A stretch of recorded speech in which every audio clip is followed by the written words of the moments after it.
m'appelle Cynthia Fleury, je suis philosophe. Antoine, qui est designer. On a créé à partir d'un travail de 5 ans, d'un séminaire qui s'appelle Design with Care, qui est un séminaire universitaire sur les nouvelles manières d'habiter le monde.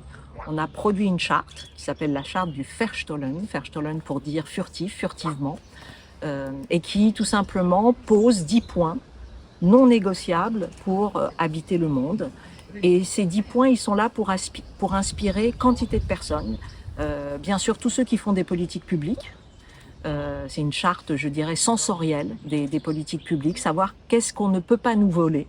Le silence, le droit au silence, l'accès aux morts. On a dans ce jardin l'accès aux morts, on a l'accès à l'horizon, etc.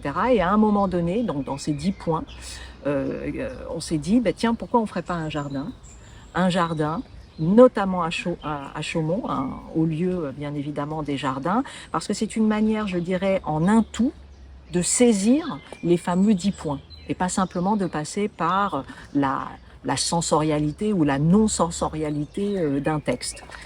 Parce que nous, on défend la sensorialité des textes, mais en l'occurrence, ici, immédiatement, on est en immersif et en 10 points dans ce jardin, le soin aux morts, l'accès au silence, le droit à l'horizon, la furtivité, la cape de furtivité au début, tout ce qui concerne le rapport au vivant, les humanités. Hein, on voit qu'il y a des nichoirs avec des livres, ici, les crapauds.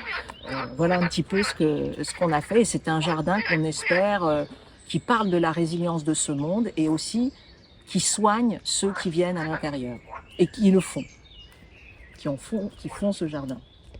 Voilà, peut-être pour compléter, alors finalement la collaboration entre le design et la philosophie, il a cet intérêt de voir comment on peut relier cette idée de penser et faire, qui pour nous est un acte extrêmement contemporain par rapport aux enjeux du XXIe siècle, et qui peut s'exprimer dans plein de domaines, et c'est ce qu'on fait ensemble avec Cynthia, que ce soit le domaine du vivant comme celui du jardin, mais c'est aussi les travaux qu'on fait dans des environnements hospitaliers, c'est les travaux qu'on fait dans des environnements d'architecture et de restauration de l'architecture.